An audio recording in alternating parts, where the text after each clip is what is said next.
Right now, it seems that the initial fight started either an internal group of inmates among themselves or rival factions started this fight.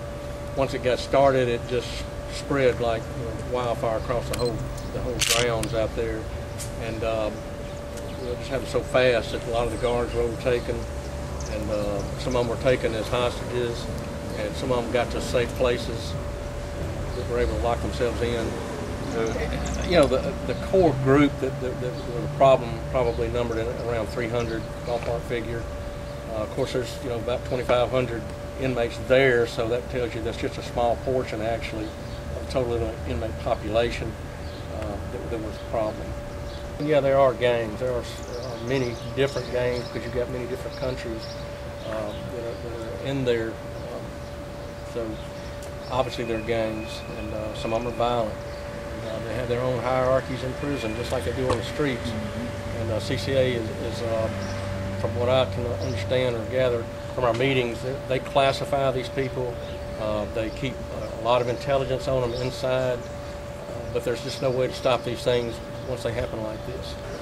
Between power struggle internally with a group or between two groups, and it just quickly spread in kind of a hysteria thing, and just a mob mentality type situation took over, and just adrenaline pumping and excitement. Everybody that's there, to my knowledge, are illegal aliens. They're there serving time for felony crimes. Once those sentences have been done, then they are sent to an area for deportation back to the country of origin. As far as their crimes, I'm sure they range from non-violent to violent. They pulled some mattresses and some rags and some pieces of wood that they had and threw out in the rec yard and just started fires around dusk, dark. None of the buildings had any fire whatsoever. That was just that one thing. A lot of the smoke that people saw and commented on was from the pepper balls and the CN gas that was used. It puts up a white smoke. But what they call pepper balls, and they're fired actually from something akin to a paintball gun. A lot of the times the noises that you hear do sound like gunfire, but there was no firearms discharged.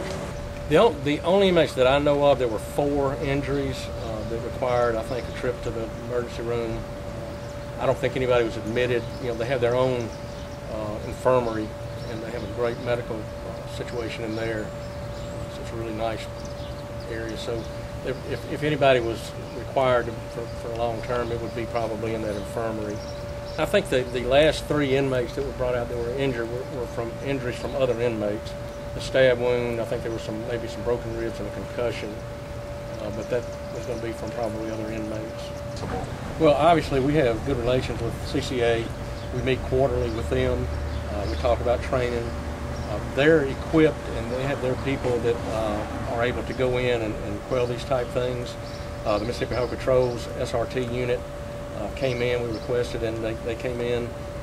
CCA and they did a wonderful job, did a great job of going in there. Obviously, we'll be one of the lead investigative agencies along with CCA's investigative teams. Possibly Mississippi Bureau of Investigation, MBI may be involved also. Well, it started out just taking one area at a time and eventually pushing them into the east rec yard, recreation yard. Once they got them in there, they were told to lay down. They were individually searched, cuffed, and taken to the housing units. And that's probably what took the most time. The whole thing was probably over around 11 or 11:30, and but it took till about probably 3 or 3:30 this morning to get everybody secured and back into the housing units. It was just a really slow process. As of last night, they were all being back in the housing units. Okay. There was substantial damage to some of the areas. I don't know the extent. I have not toured the inside since they've got them back in there. They are on lockdown. There are no inmates that are out. They're all in their individual cells, locked down, and that's going to be for probably a good while until the investigation goes. But again, they've, I'm impressed with the way it was handled, and I really want to thank all the law enforcement agencies that turned out, volunteered to come and help us. Our neighbor across the river Sheriff Maxwell sent some of his SRT people over to shore up our guys, and also had about 200 people on standby that he could get to us in 30 or 40 minutes in case things got any worse. The sheriffs in the surrounding counties that called and offered help. Mississippi Department of Wildlife and Fisheries sent people to help. The Department of Transportation, Chief Enforcement Willie Hupp came down. And, we just had a great outpouring of support from our law enforcement officers and agencies. But the state police, the SRT units and all were just amazing. You know, there's always going to be tactical lessons that we learn, but I'm telling you, the way it was handled, I don't know how it could have been handled any better. We always learn from something like this all the time, but again, the decisions that were made obviously worked out real well because there was no more loss of life, no more serious injuries, and that's just really some miraculous thing, and it speaks to the tactical training and the just the ability to hold your emotions in check while you're doing this, because emotions were running really high. And, a lot of restraint on law enforcement's part and the prison people's part, and we're proud of all of them and proud of our guys. Again, I think this can happen anywhere, anytime. When you have 2,500 inmates, obviously you don't have one guard per inmate. And I think the fact that they have such a low incidence of any kind of violence, that I think it really speaks to their policies and procedures. That just from the outside looking in, I couldn't see anything that really could have prevented it. I don't know all of their procedures inside there, but they did a great job. CCA did a great job. Sure.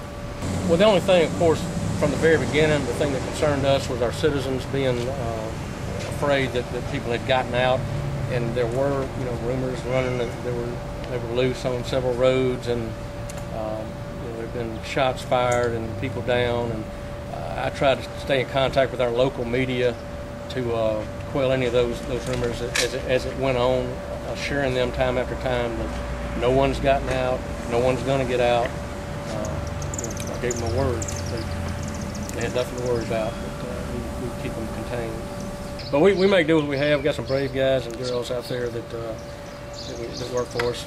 Everybody was there and ready to do what needed to be done. Nobody backed up an inch. Protecting my community is our number one thing. It was protecting the employees inside as best we could, and to obviously protect the community from anybody getting outside the fences.